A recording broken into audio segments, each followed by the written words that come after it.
Tahukah kamu bahwa ars itu diangkat oleh malaikat?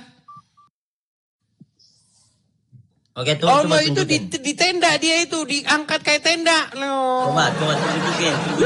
Tidak percaya dia.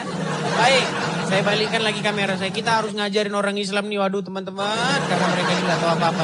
Ini ayat Quran yang bilang loh bahwa Allah akan datang dalam naungan awan bersama para malaikat. Ini kedatangan Yesus di hari penghakiman, bahwa Yesus akan datang dalam naungan awan disertai malaikat-malaikatnya. Tanya dulu Bang Reza, betulkah Isa akan datang menjadi hakim yang adil?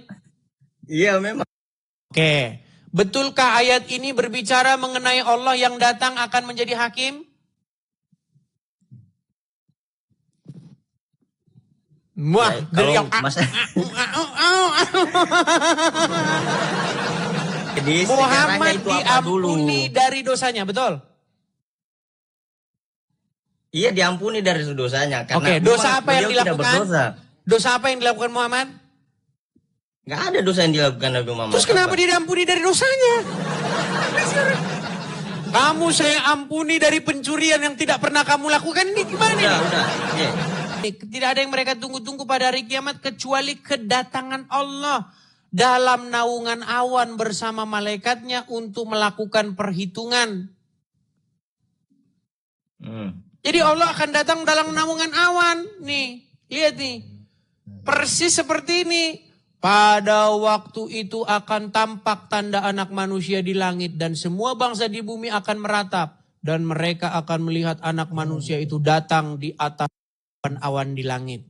Dengan segala kekuasaan dan kemuliaannya. Oke, ada Cah Kediri. Ya, Cah Kediri, selamat malam.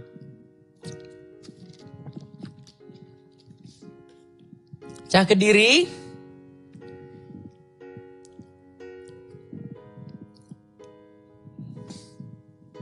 Ya, Cah Kediri Muslim, Bang. Kabur. Oke, kita kasih naik ada Abi Collection. Ini penjual baju koko. Sekarang padahal baju koko itu asal usulnya dari negeri Cina. Tapi udah diklaim sama mereka jadi baju sholat. Memang tukang klaim memang mereka ini. Oke, kita kasih naik ada Harmi. Oke, Harmi. Mana tadi Harmi? Oke, terpental. Kita kasih naik ada Rozak. Terpental lagi. Kok pada terpental? Akbar. Oke, Akbar Bimawan. Iya, sampai kiamat ya tetap sama. Mau gimana teman-teman? Kita kan hanya mengekspos kebotolan mereka. Ya, Akbar Bimawan. Selamat malam Akbar Bimawan. Halo Akbar Bimawan. Jangan ngambek Bang, jangan malu. Jangan ngambek. Yuk, mau saya kasih permen Bimawan, Akbar. Halo Akbar. Ngambek. Oke, kita kasih turun dulu ya Akbar ya. Udah keren-keren, ya kan? Tapi ternyata cuman sampai sini. Nama Akbar, tapi ngambek. Halo Akbar. Nama Akbar, tapi bicara tidak bisa, ngambek kayak Siti. Oke, kasih turun dulu. Berat ini teman-teman ya. Kita kasih naik ada Muhammad Reza. Kita kasih naik ini. Muhammad Reza ini naik turun ini. Macam Allah yang katanya turun naik. Loh, iya. Allah itu naik turun kerjanya, nggak percaya. Loh, Allah itu kerjanya naik turun. Katanya pada sepertiga malam bagian akhir Allah itu turun ke langit dunia. Oke, Yuk, Bang Edi, sudah. Muhammad Reza silakan nyalakan kamera. Kenapa kamu naik turun? Jaringan, Bos. Jaringan, kayak Allah aja kamu naik turun. Sebentar Reza, saya tanya, Training Allah aja. itu naik turun nggak dia? Gak usah bahas itu. Sebentar Reza, sebentar. Betulkah Muhammad itu naik turun? Apanya dari apa segi apa naik turun? Oke, baik. Saya tunjukkan hadisnya. Dulu pernah ada orang yang ngedatang kepada saya. Dia ini bilang begini, dia muslim ya. Dia bilang gini, ngapain Tuhanmu turun ke dunia? Turun naik kayak ingus Bentar, anak SD sabar. kata dia. Sebentar. Saya nostalgia nih. Dia bilang begini, Nostalgia Tuhanmu apa? turun ke dunia ya. Terus naik kayak ingus anak SD. Saya bilang gini, yang turun naik kayak ingus anak SD itu Tuhanmu, saya bilang. Saya tunjukkan. Tidak Mana percaya dia Tuhannya naik turun kayak ingus anak SD. Ya, mana nih. coba? Nih. Sabar. Coba umat Islam yang di Saya bawah. tunjukkan dalilnya. Kalau saya ngomong itu tidak ada dalilnya, ya. Iya, karena ente berdasarkan pikiranmu sendiri. Kok berdasarkan pikiran saya nih, saya tunjukkan nih dalilnya. Baik, kita tunjukkan dalilnya. Perhatikan. Ini hadis ya. Riwayat Ya. apa itu? Nih. Riwayat Ya. siapa? Riwayat siapa dulu? Ini hadisnya banyak bang. Ini hadisnya sangat sahih nih ya. Bahwa Allah turun ke Saya langit riwayat dunia pada sepertiga malam bagian akhir nih. Allah turun ke langit dunia di sepertiga malam bagian akhir. Makanya di sepertiga malam bagian akhir banyak umat muslim tuh tahajud. Karena pada saat itulah Allah turun ke langit dunia. Nih saya baca. Tuhan kita Maha Agung, Maha Tinggi turun setiap malam ke langit dunia ketika telah tersisa sepertiga malam bagian akhir. Ia berfirman, siapakah yang berdoa kepadaku, maka aku akan mengabulkannya. Siapa yang meminta kepadaku, maka aku akan memberikannya. Siapa yang memohon ampun kepadaku, maka aku akan ampuni. Hadis Bukhari Muslim. Nih, bahwa Robnya umat muslim turun ke langit dunia pada sepertiga malam bagian akhir. Setuju? Setuju. Nah, masalahnya begini.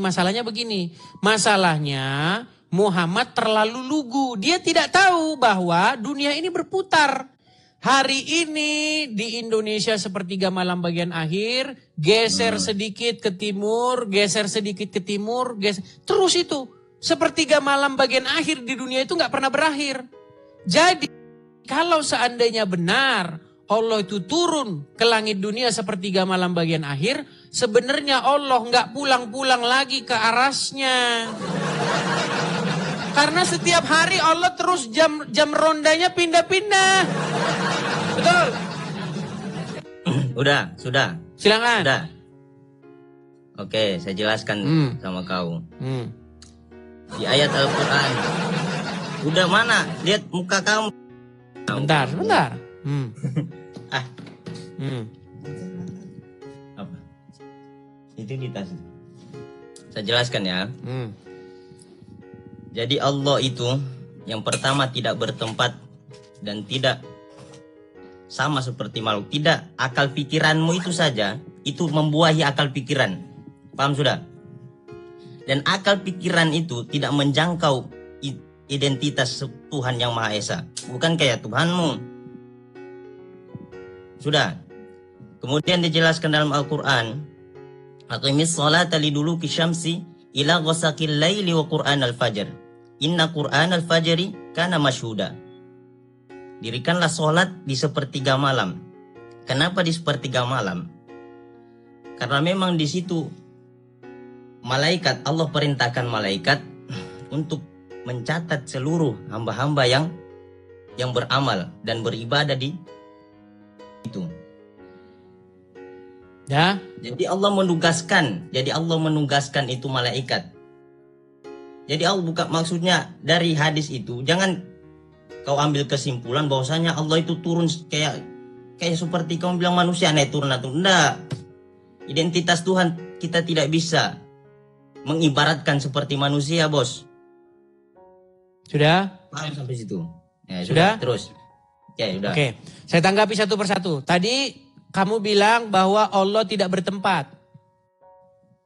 Iya, dan laisa kamitslihi syai'un fil ardi wala fis sama wa huwas samiul alim. Oke. Menurut ada Al-Quran setara Allah dengan di dia. mana tempatnya? Walaupun di Al-Quran itu, di Quran surat Toha, alal arsy istawa. Memang di ars. Di Tapi ars, ars seperti oke. apa dua? Tapi Baik. ars seperti apa Oke. juga? Tahukah kamu bahwa ars itu diangkat oleh malaikat? Oke, tuh Allah coba itu tunjukin. di tenda, dia itu diangkat kayak tenda. Loh. Coba tunjukin. Coba Tidak tunjukin. percaya dia. Baik, saya balikkan lagi kamera saya. Kita harus ngajarin orang Islam nih, waduh teman-teman, karena mereka ini nggak tahu apa-apa tentang ajaran agama. Gak usah kau ajarin saya. Baik, Saya baik, udah baik. makan semua Nih. itu. Allah Tidak, itu saya ajarin ini, ente. dijunjung. Nggak percaya nih. Ini Quran bukan? Ya, al-haq. Oke, surat Al-Haqqah ayat yang ke-17. Katakan di sini. Dan malaikat-malaikat berada di penjuru-penjuru langit. Dan pada hari itu 8 orang malaikat menjunjung arsi Tuhanmu. Arsi Tuhanmu di atas mereka, betul? Jadi pada hari itu nanti Allah akan dijunjung 8 malaikat, betul? Di atas arsinya, betul nggak? Ya, dari segi seperti itu, ya. Terus kenapa kamu bilang Allah tidak bertempat? Kalau kau Waduh, ini berat ini seperti madu. manusia bertempat, Oke, itu tidak akan ketemu. Oke, ayat ini mengatakan bahwa Allah akan diangkat, ditandu nggak dengan 8 orang oleh 8 orang malaikat? Terus kau artikan seperti ditandu-tandu begitu, di bawah begitu. Ini bicara Ya, apa? salah pikiranmu, Coba kamu yang baca begitu. dulu lah. Kalau saya yang baca terus, jadi saya yang tahu Al-Quran. Baca. Udah, wal malaku ala arud. Coba Pak, saya tahu kan. Dan kau ahli- malaikat-malaikat Itu sabar, berada di Bis. penjuru-penjuru langit. Gak usah baca artinya, kan ahli Quran kata kau 13 tahun. Jadi Coba artinya baca salah. dulu Qurannya. Artinya ini salah. Nah, Qurannya dulu coba baca. Nah, lomba baca Quran lah. Nah, Berat, kau bilang kan kau pelajari Quran selama 13 tahun. Berat 13 ini tahun. teman-teman ya. Coba. Malaku, ya. Wa malaku, betul. Dan malaikat-malaikat. Betul nggak? Terus. Mana, betul? Oke, betul. Oke. Arja, betul. Betul nggak? Ya, terus. Nah, ini artinya dan malaikat-malaikat berada di penjuru-penjuru langit. Sebenarnya Terus. penjuru-penjuru ini nggak ada kata langit nih, arja'a ya. Nah, hari itu 8 orang malaikat menjunjung arsnya Allah. Arsnya itu dijunjung, betul nggak?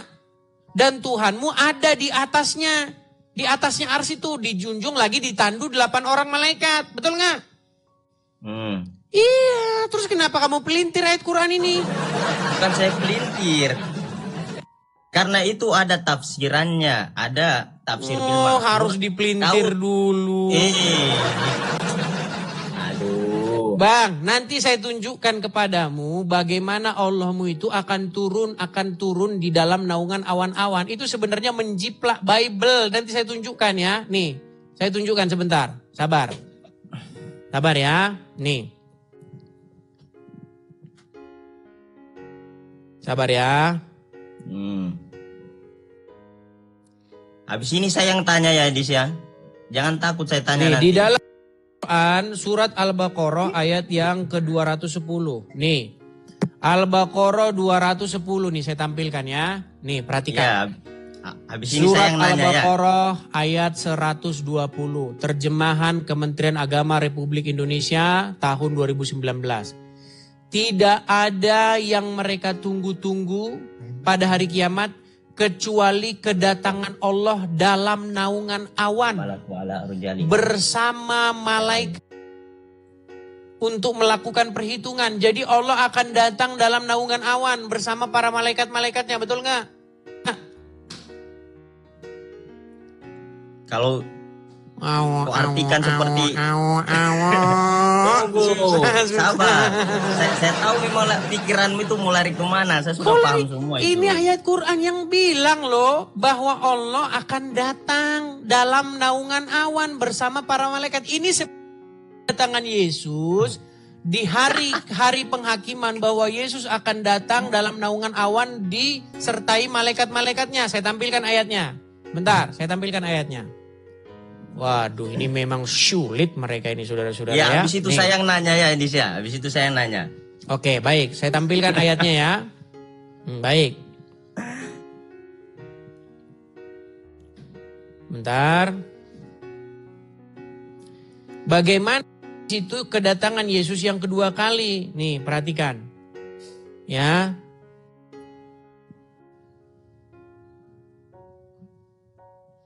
Kalau saya nanya, awas macet nanti.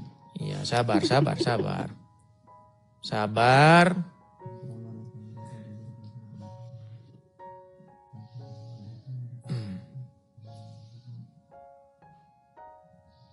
Karena di kitabmu itu, Edis, itu Injil. Bukan yang murni lagi. Oh, memang kamu nekat yang nyata ya, teman-teman ya. Emang tahu sejak asal usulnya itu? Dari mana Bibelmu muncul? Nggak tahu kan? Sebentar, nih saya tampilkan ya.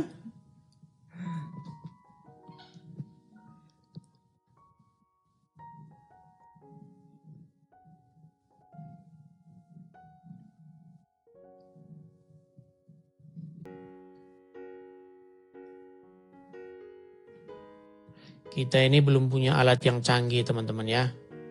Nih, di dalam Matius pasal yang ke-23 nih ya. Nih, saya tampilkan sekarang ayatnya. Ini kita ke Quran dulu yang tadi ya. Nih Quran yang tadi nih. Nih. Yang tadi ya, terus sudah kita baca tadi kan. Dan tidak ada di antara yang mereka tunggu-tunggu pada hari kiamat kecuali kedatangan Allah dalam naungan awan bersama malaikat-malaikatnya untuk melakukan perhitungan, penghakiman. Oke? Nah, sekarang di dalam Bible, nih, Matius 24 ayat 30. Pada waktu itu akan tampak tanda anak manusia di langit, dan semua bangsa di bumi akan merasa, dan mereka akan melihat anak manusia itu datang di atas awan-awan di langit dengan segala kekuasaan dan kemuliaannya. Ini berbicara tentang Yesus yang akan datang menjadi hakim yang adil. Saya tanya sama Muhammad Reza. Menghakimi kalian yang mengaku dia sebagai Tuhan. Baik, sekarang begini. Saya tanya dulu Bang Reza. Betulkah Isa akan datang menjadi hakim yang adil? Iya memang. Oke. Betulkah ayat ini berbicara mengenai Allah yang datang akan menjadi hakim? Wah, dari yang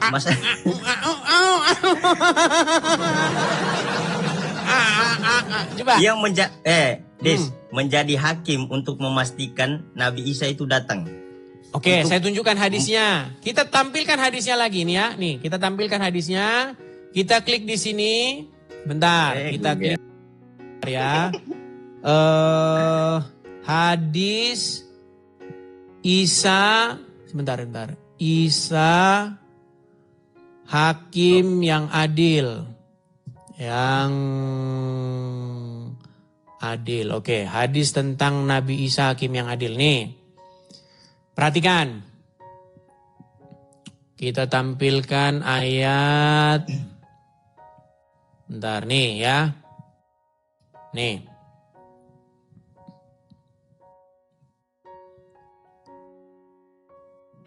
Nih, Sahih Muslim nomor 220. Sungguh kedatangan Isa bin Maryam kepada kalian untuk menjadi hakim yang adil akan segera tiba. Betul tidak bahwa Isa akan datang untuk mengadili umat manusia? Ya, betul. Oke. Menurut ayat Al-Quran ini, Allah akan datang dalam naungan awan untuk mengadili umat manusia, betul, membuat perhitungan, betul. Iya, itu di mana dulu, tempatnya di mana? Coba. Waduh, berat ini teman-teman ini. Kenapa kok sifat-sifat Isa itu sama seperti Allah? Kenapa? Dengar dulu, Dis. Allah itu akan menghakimi seluruh umat manusia. Oke, betul Tapi tidak kalau Isa Nabi juga Isa, akan menjadi hakim? Tapi kalau Nabi Isa pada hari itu akan menghakimi kalian sebagai oten-oten yang mengakui dia sebagai Tuhan. Di mana bunyinya itu? Saya kasih tunjuk lagi nih.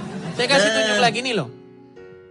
Bukankah Allah hakim yang seadil-adilnya? Itu menurut Iya, memang Quran surat 95 ayat 8. Ya, Sedangkan menurut hadis seadil-adilnya. Muslim nomor 220, Isa adalah hakim yang adil. Kenapa jabatan Allah itu dijabat oleh Nabi alaihissalam? Kenapa? Kenapa bukan Allah. Muhammad yang menjadi hakim yang adil? Kenapa? Oke, bentar, saya jelaskan. Kenapa tidak Nabi Muhammad untuk menjadi hakim yang datang pada Karena hari dia kiamat? dihakimi juga sebagai orang Sabar, berdosa. jangan dipotong saya. Oke, silakan. Kenapa tidak Nabi Muhammad? Nah, ini mencakup identitas Al-Quran dulu. Bahwasanya Al-Quran karangan Nabi Muhammad. Kalau memang karangan Nabi Muhammad, maka di Al-Quran itu dicantumkan diri Nabi Muhammad, keluarga Nabi Muhammad, dan para sahabat-sahabatnya. Lantas Dicantumkan Muhammad dan keluarganya gimana? Buktinya kalian sholat tiap hari minta-minta Allahumma sholli ala Muhammad. Ya Allah limpahkanlah Muhammad dan keluarganya Muhammad. Itu bukti bahwa agama Islam akal-akalannya Muhammad. Tunggu dulu, Gimana? saya mau jelaskan kau ini. Silakan. Kenapa tidak Nabi Muhammad yang datang pada hari kiamat nanti? Nah, itu Karena menjadi Muhammad sudah identitas meninggal. Ini orang tanya Oh, dijelaskan. Ini menjadi bahwasanya Al-Quran itu bukan karangan Nabi Muhammad. Lantas kenapa yang di dalam Al-Quran itu menceritakan Nabi Isa yang datang pada hari kiamat? Karena itu menjadi hakim yang adil. Oke, Dan sekarang menghakimi gini. kalian yang tunggu, jangan potong saya. Dan menghakimi kalian yang oten-oten menyembah kepada Nabi Isa. Sudah? Yang kalian anggap Yesus. Sudah? Itu Dis. Sudah bisa gantian? Oke, lanjut. Oke, baik. Tadi kamu menjawab dari asumsi liar yang tidak berdasar sama sekali. Kenapa asumsi liar di mana? Muhammad tidak turun ke dunia menjadi hakim yang adil? Pertama, posisi Muhammad itu ada di kuburan. Ya, udah. Kita betul nggak Muhammad berdosa? Nggak berdosa. Gua berdosa. Kalau saya Nggak ada tunjukkan dosa. dalilnya kalau Muhammad berdosa gimana? Udah nggak ada dosanya Nabi Muhammad. Gua ada dosanya Muhammad. Coba tunjukkan, coba. Tunjukkan Mau di saya mana. tunjukkan dalilnya bahwa Muhammad berdosa? Coba. Ya, setelah ini Baik, saya lagi tunjukkan ayat nanya. Qur'annya ya. Saya tunjukkan ayat Nah, Qur'annya. setelah ini saya lagi nanya. Baik. Nah. Sabar ya.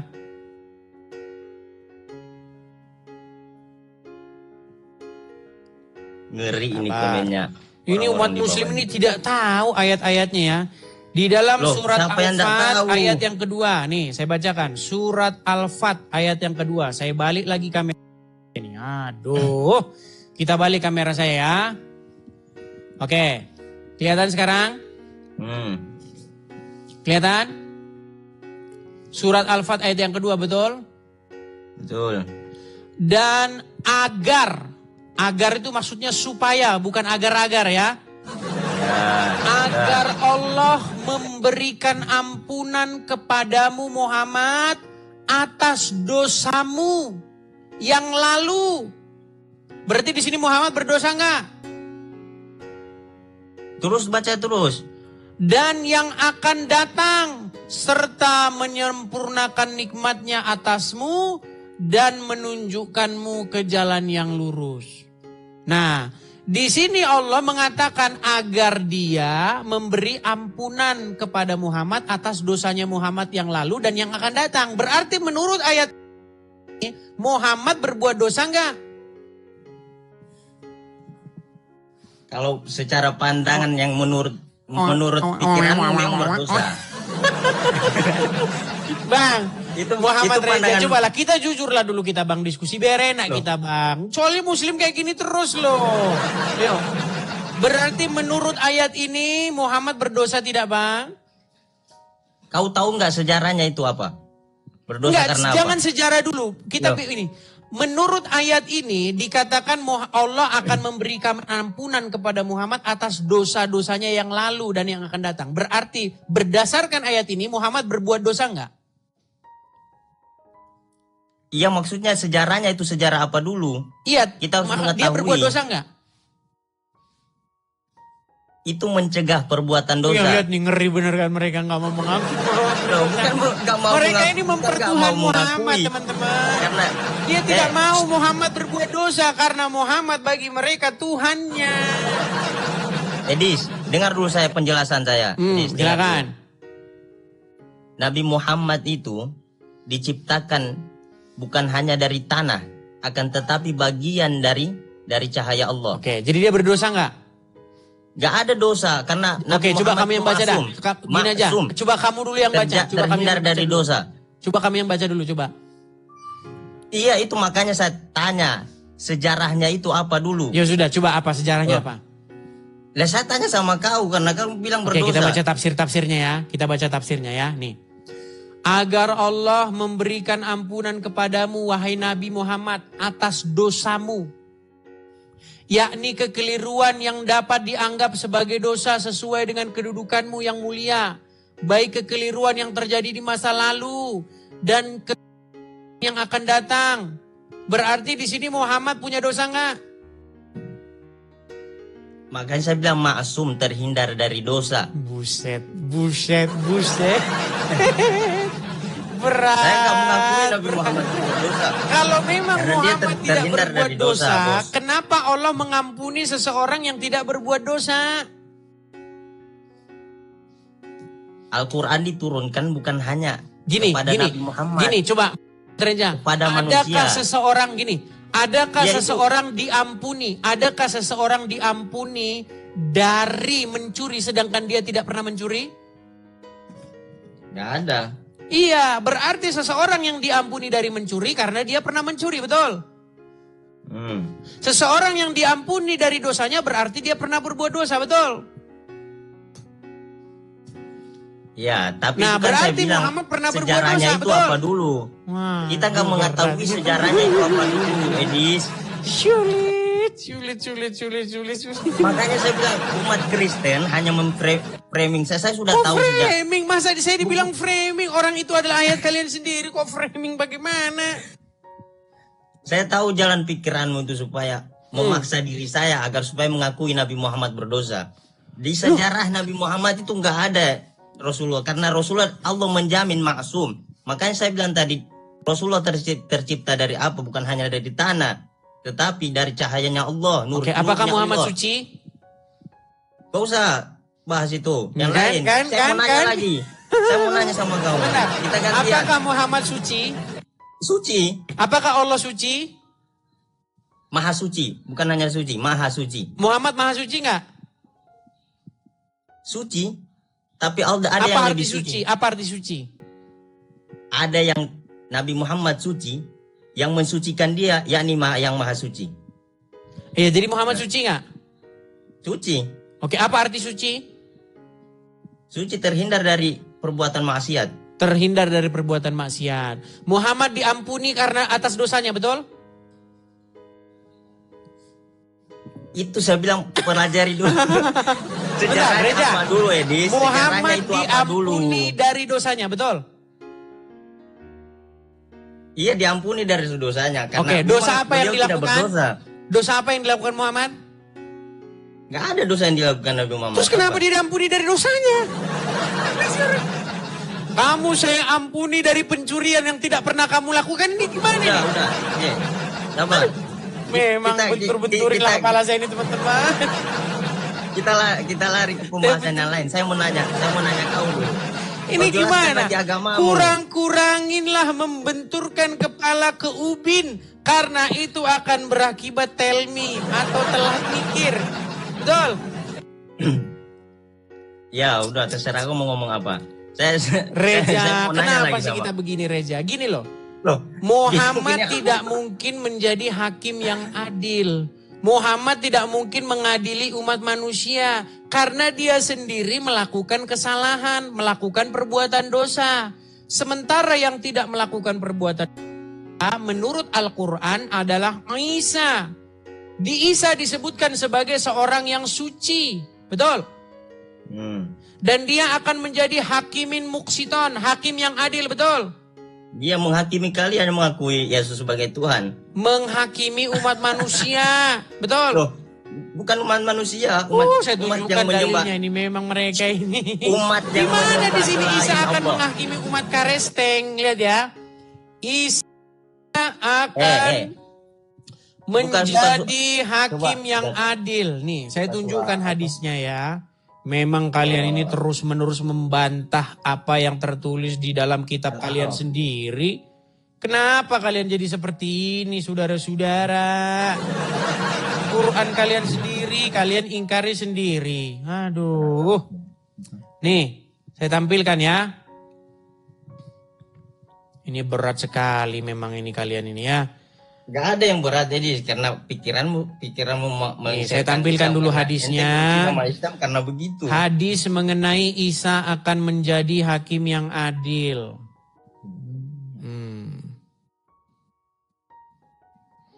Kita harus tampilkan dulu. Ini karena ini materi-materi lama yang perlu kita kenang kembali ya teman-teman ya. Nih. Oke, nih. Saya balikan dulu kamera saya lagi. Ya saya nggak pernah nanya ini. Saya balikan kamera saya lagi ya. Oke. Ya nih ya. Perhatikan. Ini Latinnya nih. Wal, ladzi, nafsi, dan seterusnya nih ya. Setiap orang. Nih hadis riwayat Muslim nomor 127. Setiap orang yang dilahirkan ke dunia fana ini pasti akan dihakimi oleh Isa Al-Masih. Betul? Nah, karena apa? Karena kata Muhammad akan tiba nanti saatnya nih dari Abu Hurairah.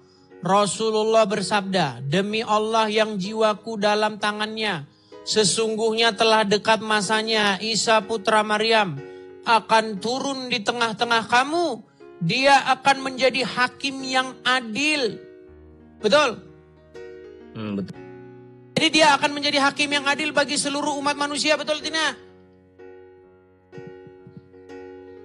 Ya, umat yang hidup di akhir zaman. Yang pada saat itu umat sudah... yang hidup di akhir zaman itu seluruh umat manusia. Betul? Loh, ada hadis mengatakan bahwasanya umat muslim ketika saya tampilin lagi mendekati nanti kiamat, ayat Quranmu yang ini nanti kamu ini ayat Quranmu yang ini lihat nih.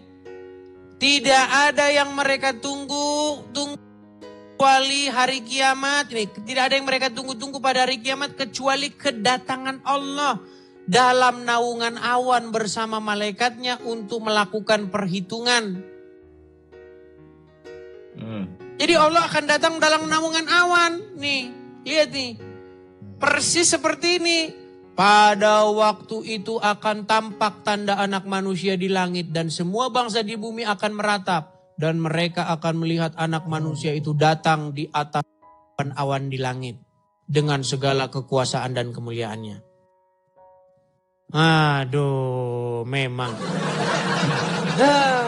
Udahlah Reza, begini saja intinya kita jangan panjang-panjang. Reza, apakah kamu ingin menjadi pengikutnya Yesus? Mau nggak? Udah saya ini pengikutnya Yesus karena Yesus disunat. Oke. Yesus kalau kamu sebentar. Gini. Saya mau nanya nih, Ya. Ketika Yesus disalib, itu menurut pandangan orang Kristen, dia kenapa sampai disalib? Karena Yesus memberitakan kebenaran. Dan orang-orang Yahudi. Berarti bukan menebus dosa? Bah, maksudnya menebus dosa itu begini, saya kasih tahu. Gini. Malah ketawa, mau dijelasin kok malah ketawa. Apanya yang lucu? Coba. Belum dijelasin kok ketawa. Gini. Yesus kan taat sampai pada matinya. Saya tanya, Dikatakan dalam kenapa Bible, sampai dengar, ini kenapa? kan lagi ngomong, kau ngomong. Makanya dengerin dulu, dengerin. Lanjut. Yesus taat kepada Bapa di sorga sampai mati di kayu salib. Nah, sedangkan manusia-manusia lain tidak ada yang seperti Yesus. Tidak ada yang taat sampai mati. Adam, dia tidak taat sampai mati, dia melanggar perintah Tuhan. Musa juga tidak taat sampai mati, dia juga melanggar. Semua manusia termasuk saya dan kamu, semuanya tidak taat sampai mati. Nah, dari mana? apakah kamu taat dari baru lahir sampai sekarang kamu selalu taat? Ya kan kau bilang sampai mati. Mana tahu? Tahu dari mana Gimana sampai sih? mati tidak taat? Ini gimana ini orang gak nyambung? Dengerin. Adakah seorang manusia dari lahirnya sampai matinya dia taat? Tidak ada kan? Tidak ada kecuali Tidak ada. para nabi. Tidak apa? Kecuali para Kecuali nabi. para nabi. Nah, iya memang. Muhammad pun didapati dia berdosa. Betul. Makanya dia diampuni Udah, atas lanjut. dosa-dosanya. Berarti Nggak usah dia bahas tidak para nabi. taat sampai mati. Dia tetap pernah melakukan kesalahan. Betul. Nah, terus iya. Nah sekarang saya tahu. lanjutkan. Terus, Saya lanjutkan itu apa lagi? maksudnya Yesus itu menebus. Dengerin. Makanya dengerin ceritanya. Dengerin. Karena satu manusia yaitu Adam melakukan perbuatan dosa, maka dosa itu telah menjalar kepada seluruh umat manusia. Dikatakan di dalam Bible, karena satu kesalahan orang yaitu Adam, maka semua manusia telah berbuat dosa. Betul? Ya. Dan telah pantas mendapatkan hukuman. Betul? Nah, karena ketaatan satu orang juga. Ya, inilah keadilan Allah itu di dalam Bible. Oke. Dan juga dengar, dan juga karena ketaatan satu orang yaitu Yesus, maka setiap orang yang percaya kepadanya beroleh pengampunan. Jadi maksudnya begini. Ketika seseorang berdiri di tahta pengadilan di akhir zaman, ya kan?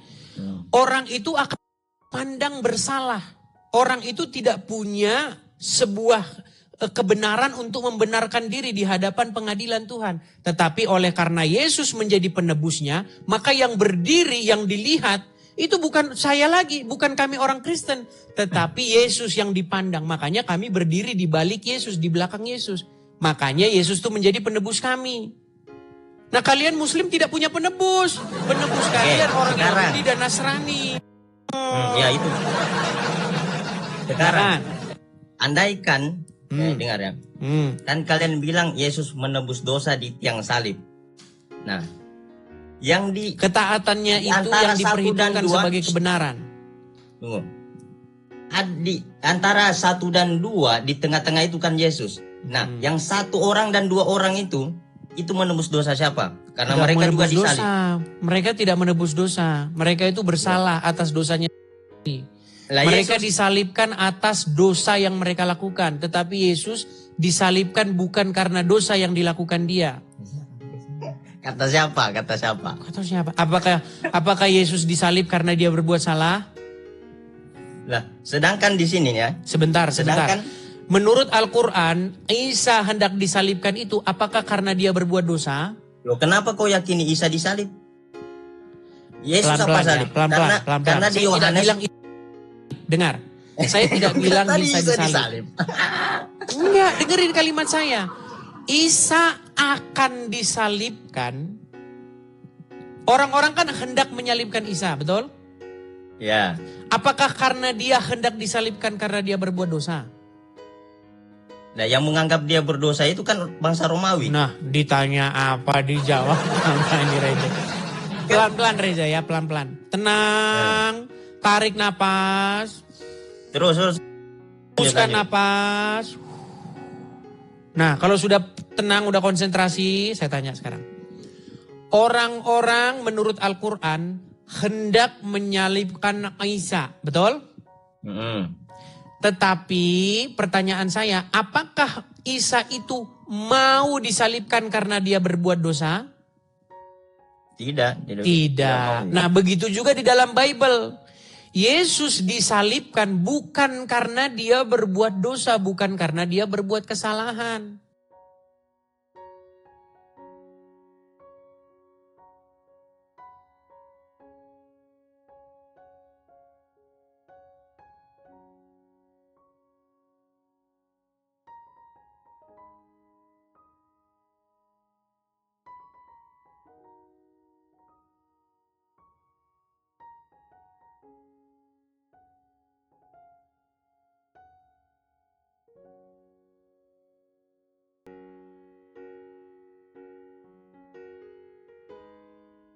Gimana anak Baik. kecil saja mengakui, masa kita berbuat dosa Tuhan disuruh menebus? Baik, Coba saya secara tunjukkan. logika.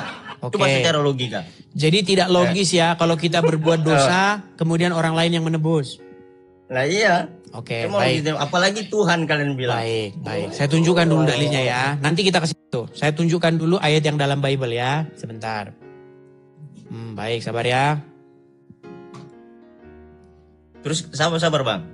Kemudian, apakah Yesus disalib itu keilahiannya Bapa ada pada dirinya? Satu-satu dulu ya. Satu-satu. Kita buka Roma pasal yang ke-5 ayat yang ke-12. Kita pakai terjemahan sederhana Indonesia ya. Baik. Nih. Saya balikkan dulu kamera saya. Ini terjemahan sederhana. Jadi saya senang baca terjemahan sederhana ini. Baik. Ini Roma pasal yang ke-5. Kita mulai dari ayat yang ke-12 nih. Mewarisi kematian melalui Adam dan memperoleh kehidupan melalui Yesus. Perhatikan. Inilah yang sudah terjadi. Waktu manusia pertama, Adam, jatuh ke dalam dosa, kuasa dosa itu pun masuk kepada semua manusia, seperti penyakit keturunan yang menular. Bersama kuasa dosa itu, datang juga kematian. Oleh sebab itulah, semua orang pasti mati karena semua orang berdosa. Kuasa dosa itu, ya, memang sudah ada di dunia ini, sebelum manusia mendengar hukum Taurat. Tetapi Allah tidak memperhitungkan dosa sebagai pelanggaran kalau manusia belum mendengar ajaran dalam hukum Taurat. Ya. Jadi maksudnya, nih, perhatikan ya. Tetapi perbuatan Adam dan tindakan Kristus sungguh sangat jauh berbeda. Akibat pelanggaran Adam, semua manusia mewarisi kematian. Sebaliknya, akibat pengorbanan Kristus Yesus, semua orang bisa dibenarkan di hadapan Allah dan menerima hidup yang kekal. Hal itu membuktikan kebaikan hati Allah yang amat luar biasa. Oke. Perhatikan, Oke, dengar dulu, dengar. Makanya saya bilang nih ayat 17-nya, ini penutupnya. Nanti kamu pahami sendiri ya. Akibat pelanggaran satu orang, kematian menguasai semua manusia. Ibarat seorang raja yang kejam menguasai rakyatnya. Tetapi jauh lebih luar biasa lagi hasil dari perbuatan satu orang yang lain. Yaitu Kristus Yesus. Karena kebaikan hati Allah yang luar biasa, kita dibebaskan dari kuasa dosa dan kematian. Dan kita akan ikut memerintah bersama Kristus. Jadi maksud dari perikop ini begini loh. Jadi karena oleh satu pelanggaran, pelanggaran itu dilakukan oleh satu orang yaitu Adam, semua manusia menerima akibatnya, dosa-dosanya. Nah, akibat kebenaran juga, ya, akibat satu pelanggaran dan akibat satu ketaatan. Jadi satu pelanggaran versus satu ketaatan. Satu pelanggaran dilakukan oleh Adam, semua manusia berbuat dosa. Satu ketaatan yang dilakukan Yesus, semua manusia beroleh pengampunan. Makanya Tuhan itu adil. Makanya berbahagialah orang yang menjadikan Yesus sebagai juru selamatnya, penolongnya. Nah tadi kamu, sebentar ini sekarang gantian. Nih, tadi kamu bilang kan. Saya belum selesai. Tidak masuk akal. Tunggu. Yes, saya belum selesai. Terus ketika dia disalib, apakah keilahiannya Bapa ada pada dirinya? Baik. Tadi kamu mengatakan ya bahwasanya, sebentar, tadi tidak masuk akal ya. Masa orang berbuat dosa, orang lain yang nanggung, betul? Iya, sebentar kau jelaskan itu. Jawab dulu pertanyaanku. Baik. Apakah keilahiannya Bapa ada pada dalam apakah keilahian Bapa ada pada diri Yesus ketika dia disalib? Nih, saya jawab dulu ke sini. Dari Abu Musa al-Asy'ari bahwa nih secara marfu pada hari kiamat nanti Allah akan menyerahkan seorang Yahudi dan Nasrani kepada setiap Muslim lalu berfirman, inilah orang yang menjadi tebusanmu dari neraka. Betul? Jadi orang Muslim pun ada penebusnya, betul? Penebus apa? Siapa yang menebus? Mulai pura-pura pikun. Tunggu. Sebentar. Nih. Saya Tadi belum kamu selesai bilang Edis. kalau ada orang bikin dosa, kemudian ditanggung orang lain tidak masuk akal. Bener nggak? Ya, terus. Oke. Sementara di dalam ajaran agama Islam, yang menjadi penebus dosanya orang Islam tuh orang Yahudi dan Nasrani. Bener nggak?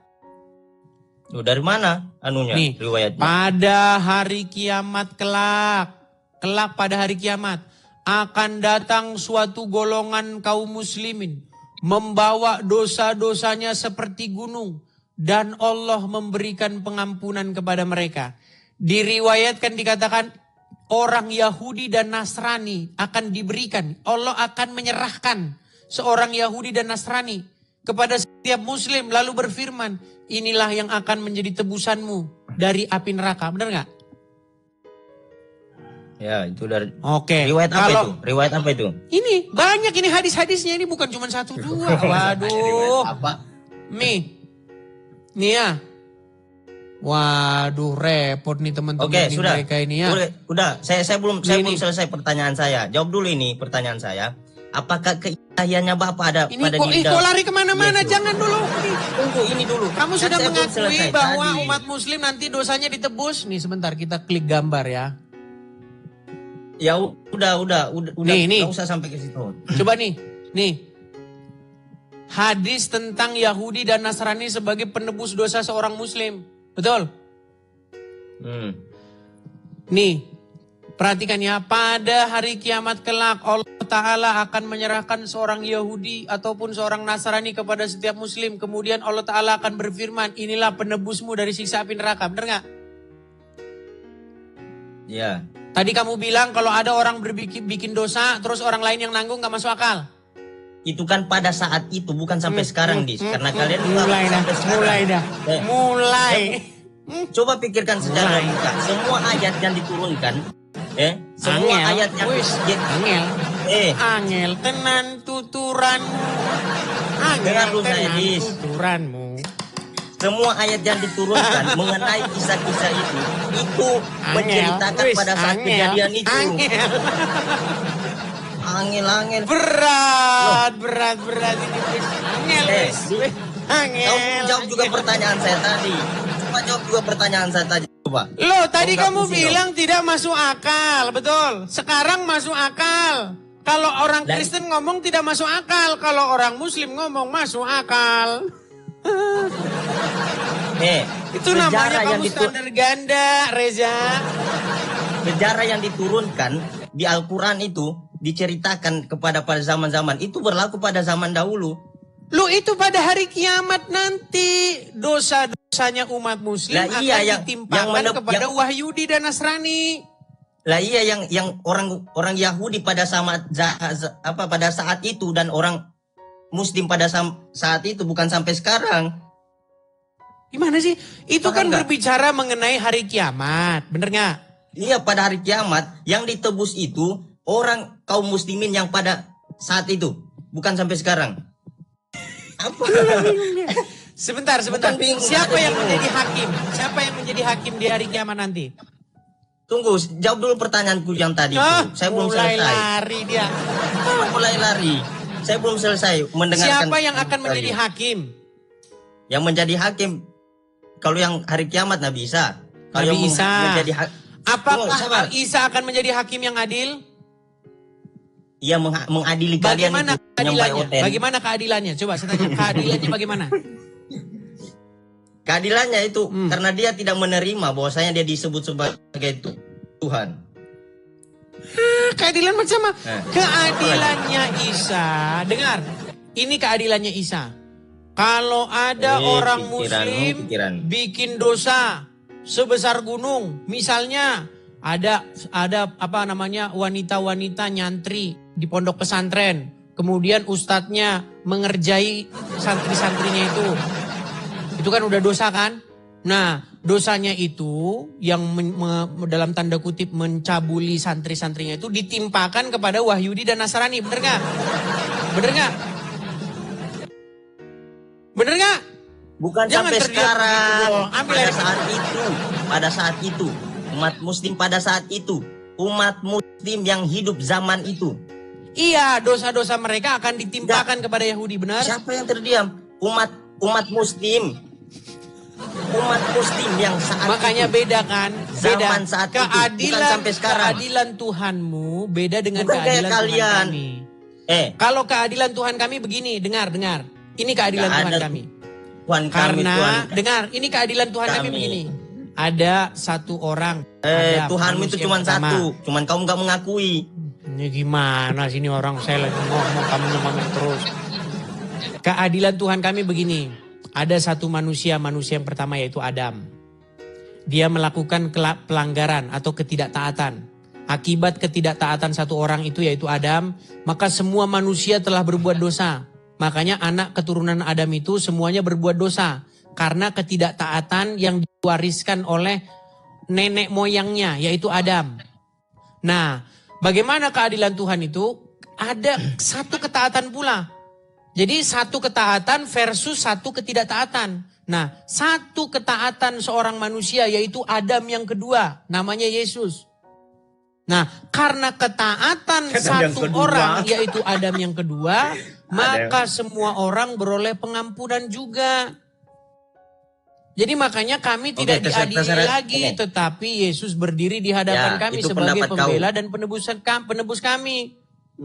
Ya itu pendapat itu keadilannya. Nah, sementara ya, keadilanmu, dosamu ditimpakan kepada orang Wahyudi.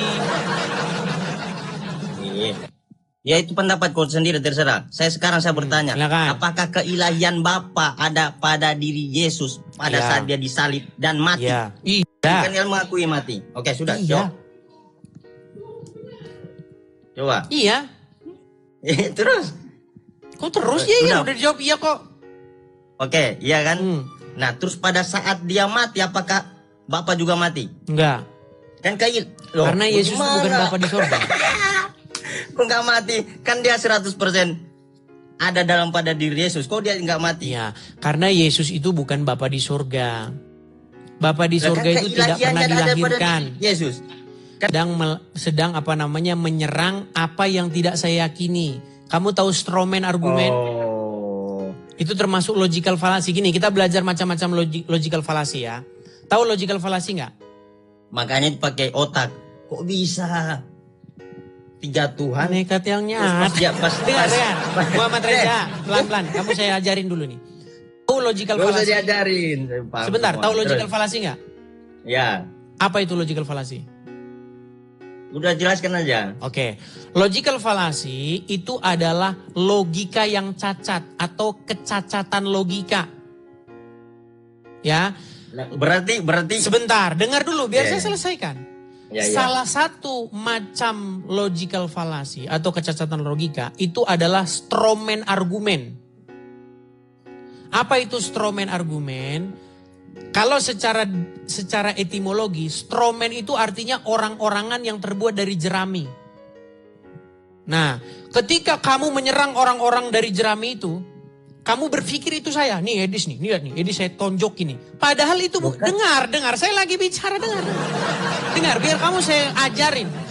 Ketika kamu menyerang orang-orangan dari jerami, dan kamu katakan itu saya, itu yang disebut dengan logical fallacy. Kamu berpikir bahwa kamu sedang memukuli saya, padahal itu bukan saya. Nah, argumen yang kamu lakukan terhadap orang Kristen itu logical fallacy berbentuk strawman argumen. Kamu menyerang sebuah keyakinan yang orang Kristen sendiri tidak meyakini itu. Berarti secara zahir tidak terletak dalam diri Yesus pada saat dia disalib. Nah, masalahnya begini. Kekristenan itu, dengar. Kekristenan itu tidak percaya atau tidak mengimani bahwa Yesus itu adalah Bapa di sorga itu sendiri. Iya, saya paham itu. Ketika kamu berpikir bahwa masa Bapa di sorga dilahirkan, masa Bapa di sorga disalib, kamu sedang menyerang orang-orangan sawah.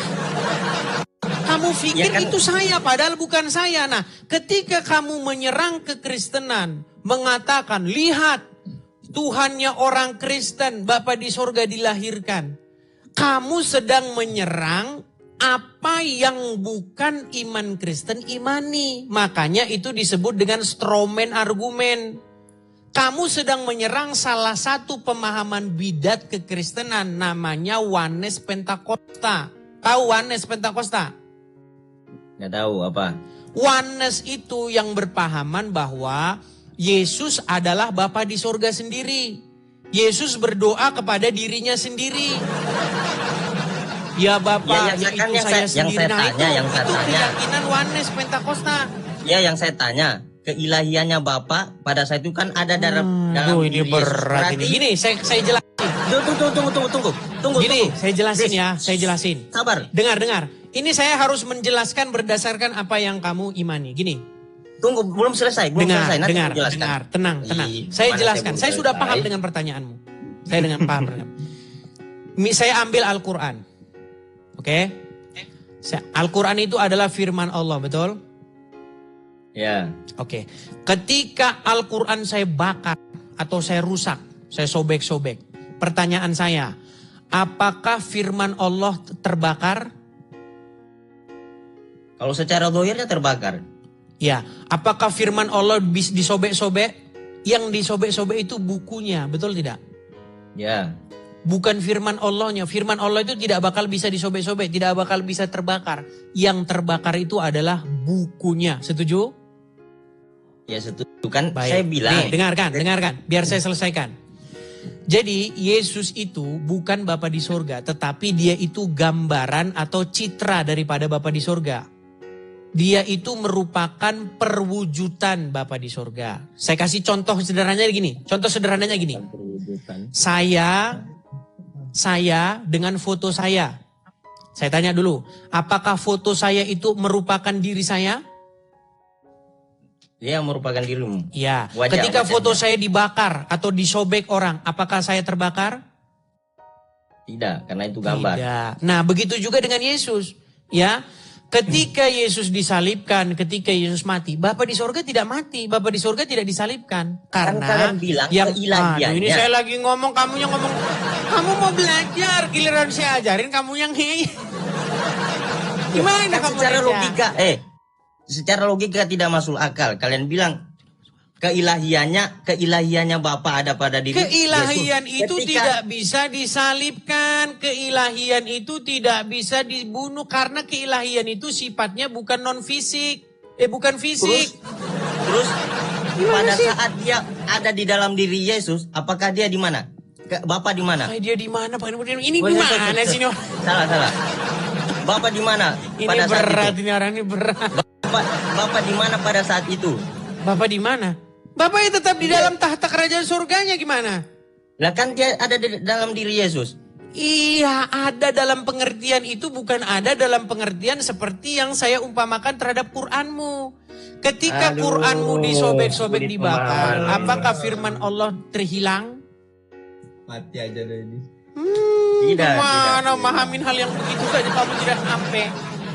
Udah gini aja Reja, saya kasih kamu umpama yang paling sederhana gini loh. Gini. Yesus itu merupakan citra atau gambar daripada Bapa di surga.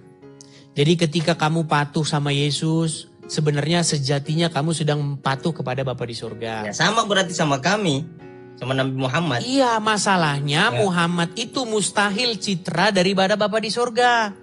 Ya, Kenapa?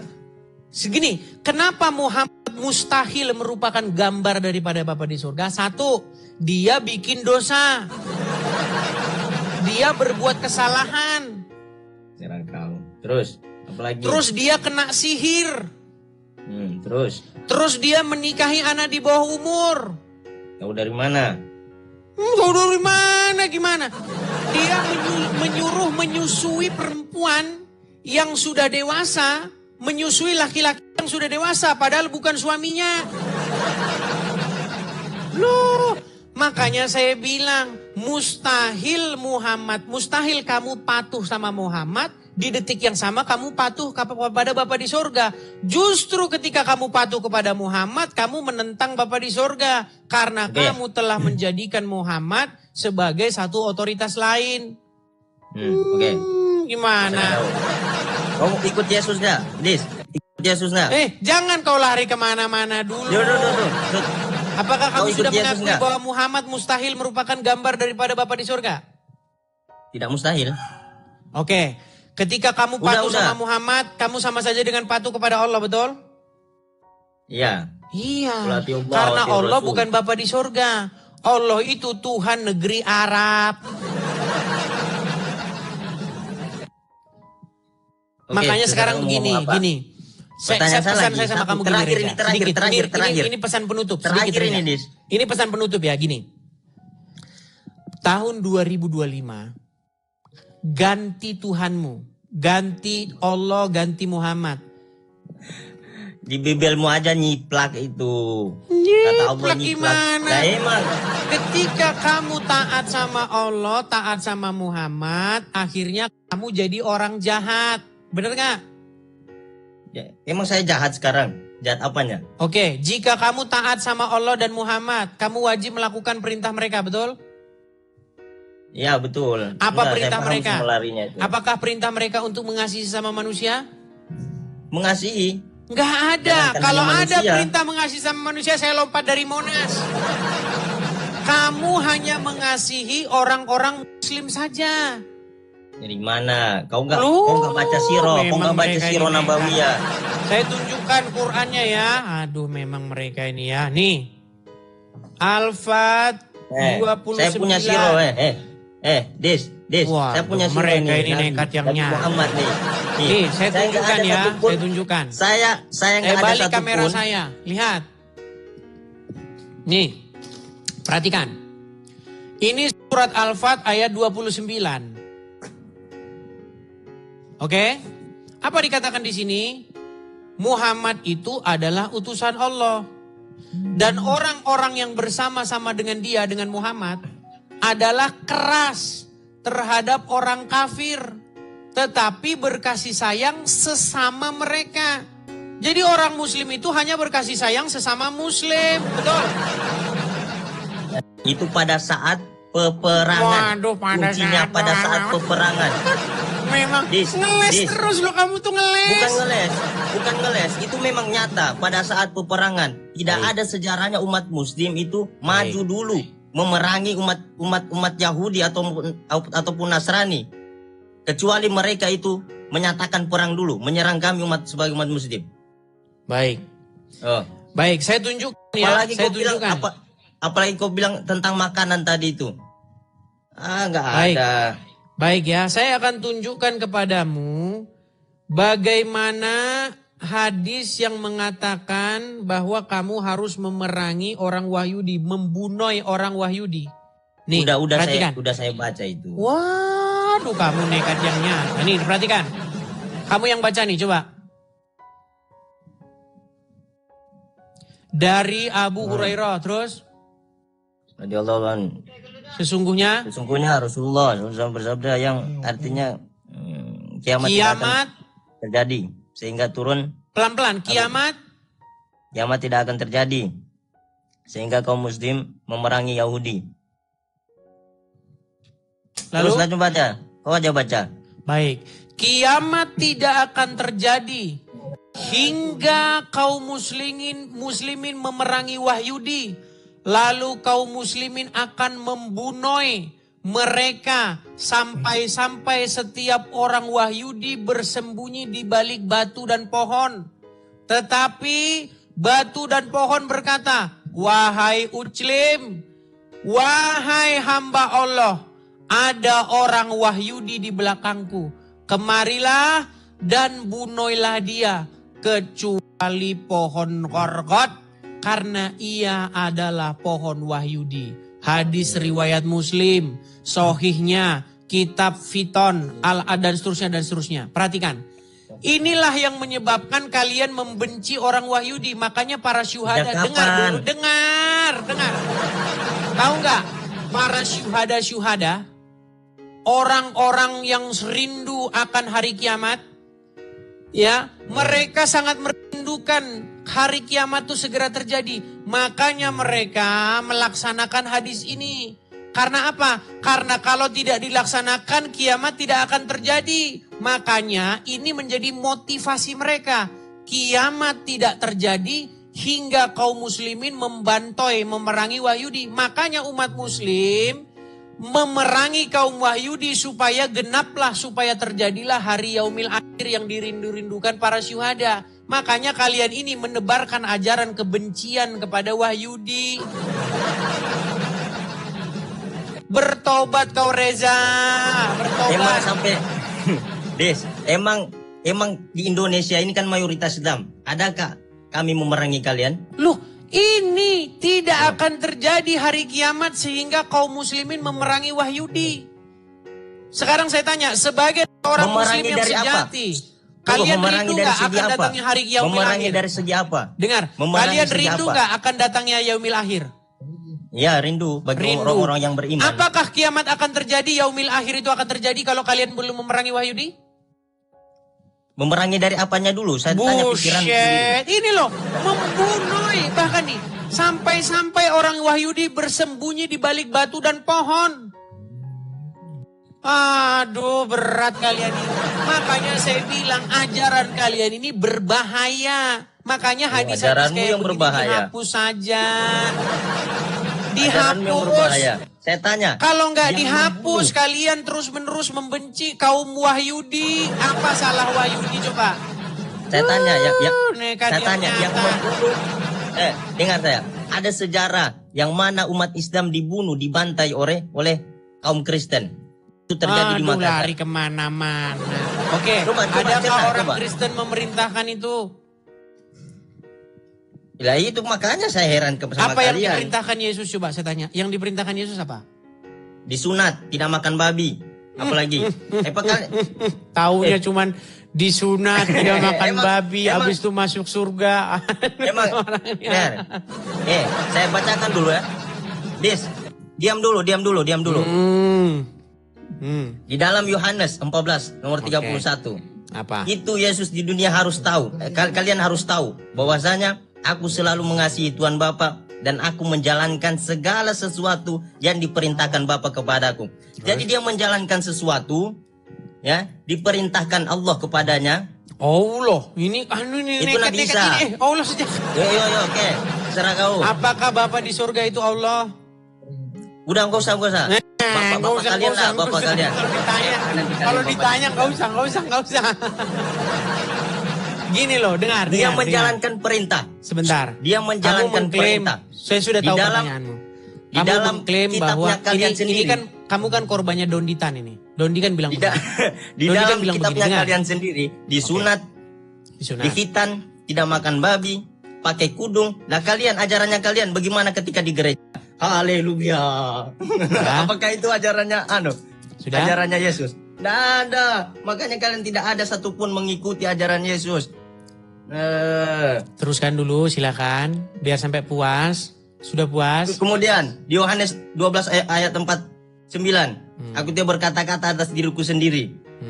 Nah, dia semuanya itu mengikuti perintah. Kenapa kalian jadikan Tuhan? Sudah.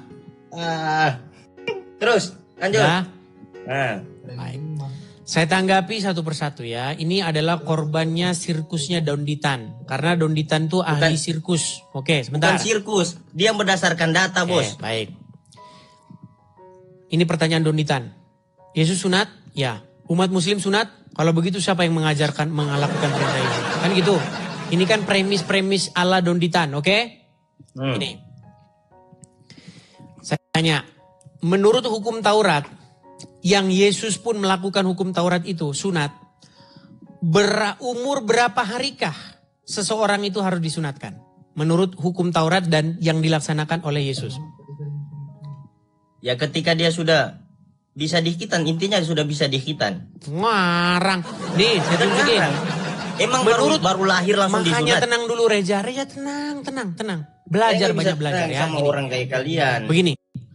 Menurut hukum Taurat, sunat itu dilakukan pada waktu umur 8 hari. Jadi ketika umur 8 hari, seseorang itu harus disunatkan. Dan itulah yang dilakukan terhadap Yesus. Oke? Nah, kamu mengklaim bahwa orang Muslim pun sunat. Mengikuti Ya. ajaran hukum Taurat, betul? Ya, Sekarang saya tanya, Karena umat Muslim sunat pada waktu umur berapa hari? ketika dia berumur 7 tahun atau Nah, 6 tahun. makanya sunatmu itu bukan sunat hukum Taurat. Sunatmu itu sunat nggak jelas. Yang intinya disunat Edis. Emang kau Intinya disunat? disunat nggak bisa, salah intinya disunat. Ada saja. Kan pertanyaannya ini kan ikuti. Sunat buat apa? Disunat. Oke, sunat itu buat apa? Untuk mensucikan diri. Karena dalam kitab kalian sendiri banyak pertentangan. Yang mana dijelaskan bahwasanya ketika kalian tidak disunat, Makasih, kalian masih berdosa. Rodrigo. Kalian masih berdosa, tidak bisa Gini masuk ya, ke bait Muhammad suci. Reza, Tidak bisa dengar. kalian masuk ke bait suci ketika kalian belum Reja, disunat. gini. Itu intinya. Sunat di dalam Bible itu adalah sebagai tanda perjanjian. Sebagai materai perjanjian. Kalau orang jual beli itu harus tanda, ada tandanya. Coba data mana data? Nyondong ngomong Datanya mana? terus ini gimana ini? Oke, itu masalah sunat. Kalian tidak melakukan sunat yang dilakukan oleh Bible. Kalian sunat acara-acaraan, nggak jelas. Kemudian tidak makan babi. Sebentar, dengar. Yesus makan babi enggak? Enggak. Orang Islam makan babi enggak? Enggak. Berarti siapa yang mengikuti ajaran Yesus? Kami orang Ya Islam. kami. Itu kan ketawanya Dodi kan. Nah itu ketawanya Dodi kan. Ya karena kami memang nyata seperti Dengar, itu, stop. Dis. Tenang. Saya tanya sama kamu. Di dalam hukum Taurat, yang dilarang untuk dikonsumsi itu, apakah hanya babi? Tidak. Bukan babi doang. Karena Muhammad hanya ngelihat orang Yahudi tidak makan babi, makanya Muhammad nyontek, hanya tidak makan babi saja. Nyontek dari mana? Itu perintah Allah. Itu perintah Quran. Dengar. Muhammad itu perintah melihat Quran. orang-orang Yahudi tidak makan babi. Lalu dia ikut-ikutan, jangan makan babi. Ternyata orang Yahudi bukan hanya tidak makan babi. Yang dilarang dimakan itu adalah hewan yang dia tidak berkuku belah dan juga tidak memamah biak. Jadi kalau tidak memenuhi 2 kriteria itu tidak dimakan oleh orang Yahudi. Contoh. Tapi ada nggak? Contoh, kuda itu memamah biak, tetapi dia tidak berkuku belah. Kukunya kuda itu tidak begini.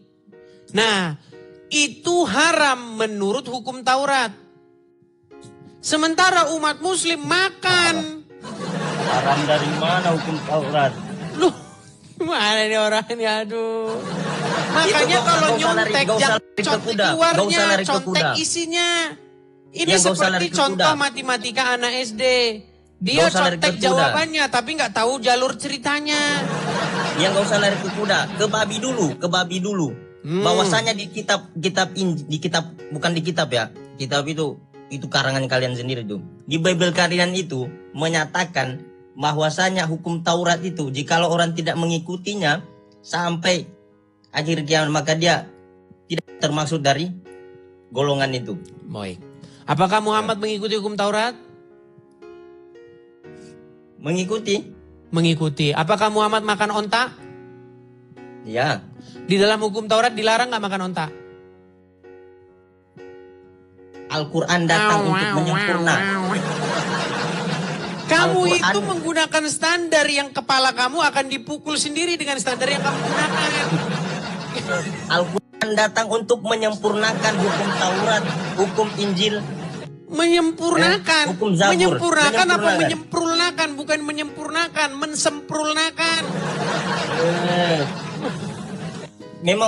Memang orang oten-oten. Oke lah. hanya Tapi gini, melihat seperti Reja. itu. Ada videomu yang sudah saya upload loh.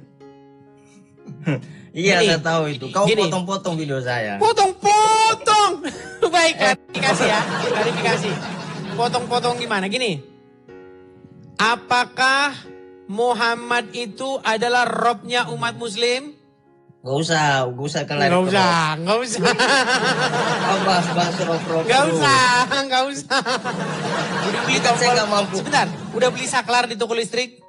Bukan gak mampu jawab. Dia udah beli saklar di toko listrik. Bukan gak mampu Sebentar, jawab. apakah kamu sudah membeli saklar di toko listrik? Banyak saklar ini. Ya, saklar. Berarti Muhammad sekarang udah ada saklarnya kan? Gak ada. Dimatikan dulu robnya, ya kan? Itu pikiran kau sendiri. Itu pikiran kau sendiri mengatakan seperti itu. Kau memaksakan akidah saya mengakui Nabi Muhammad Oke, rob. sekarang saya tanya, Loh. apakah Muhammad itu rob? Kan udah saya jelasin. Iya, Beda rob- iya atau tidak? Robbul Muhammad itu Alamin. rob, iya atau tidak? Ini orang memaksa badan. Saya nggak maksa. Iya, kau Apakah memaksa- Muhammad kau itu rob? menunjukkan diri Jawab saya iya kalau supaya iya, mengakui tidak kalau Nabi. tidak. Muhammad rob iya atau tidak? Robul pemimpin umat Islam. Bukan Dia rob, Robbul betul? Alamin. Oke, rob. Apakah Aminah Menarik itu ke juga rob, seorang baik. muslim? Gak usah, kau di situ nggak usah, aja. nggak usah. Kau Sebentar, bahas nanti. apakah Aminah seorang muslim? Iya, Muslim. Muslim. Berarti Muhammad adalah robnya Aminah, betul? Sejak kabur. Rob dari apa dulu? Sebentar, saya tanya. Dis, rob dari apa Apakah dulu? Muhammad itu robnya Aminah? Pemimpin umat Ya, Islam, robnya bukan Aminah Tuhan. nggak dia? Bukan Tuhan, garis bawahi. Udah Dia saya jelaskan, robnya bukan Aminah nggak? Tuhan. Bukan Tuhan. Saya nggak tanya Tuhan, saya tanya rob. Apakah Muhammad itu robnya Aminah? Rob apa? Rob. Berat ini teman-teman. Dis. Dengar. Des. Tadi Muhammad adalah robnya umat muslim. Oke, premis pertama. Karena Aminah, dia dengar. Saya buatin Karena dia premis ya. diakui. Dengar. Tunggu, Saya tunggu. buatin Saya dulu. premis Saya jelaskan dan dulu. kesimpulan. Dengar. Iya, saya jelaskan dulu. Dengar Saya ya. jelaskan baru kau simpulkan. Muhammad adalah robnya umat Islam. Aminah adalah seorang Islam. Maka Muhammad adalah robnya Aminah, betul? Dengar saya jelaskan. Nabi maka Muhammad Muhammad diangkat. adalah robnya Aminah, betul? Diam dulu. Diam dulu. Maka kesimpulannya Aminah orang juga. menggendong robnya. Diam dulu. Dis. Jadi Aminah Nabi menggendong Muhammad. robnya enggak? Nabi Muhammad diangkat menjadi nabi itu ketika berusia Jadi sebenarnya di umur begini, saya cuma mau 40 bilang begini tahun. loh. Begini. Bukan dianggap sebagai Kalian rob. kan sering mengejek orang Kristen. Katanya begini, lihat nih orang Kristen. Tuhannya orang Kristen digendong-gendong sama mamanya, betul? Betul? Ya memang nyata. Iya, Rob Dari kamu mana pun kalian dapat digendong, fotonya? dengar. Robmu Dari mana digendong kalian dapat sama fotonya? Aminah, bener nggak? Dari mana kalian dapat fotonya Yesus seperti itu? Lari ke Coba jelaskan. foto sih. Apakah Robmu Patungnya. digendong sama Aminah? Wajahnya Yesus dari Robmu mana? digendong sama Aminah nggak? Nabi ibunya tidak menganggap dia sebagai rob karena itu belum Oke. diutus sebagai Muhammad nabi. itu Robmu nggak? Robul ini pemimpin umat Oke, Islam. Robmu ya. Robul muslimin. Iya, dia Robmu Robul ya. muslimin. Dia Robmu ya. Ya, pemimpin Nah, umat Islam. Robmu digendong-gendong sama Aminah nggak? Pada saat itu dia tidak mengakui Nah. Nabi Muhammad sebagai. Berarti pada saat itu Aminah tidak mengakui Muhammad sebagai Rob.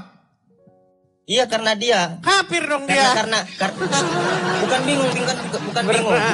Berat. Bukan bingung. Makanya saya Karena bilang pada saat begini, itu, dengar Reza. Karena gini ya. pada saat itu Makanya Nabi di dalam Muhammad belum kekristenan, diutus.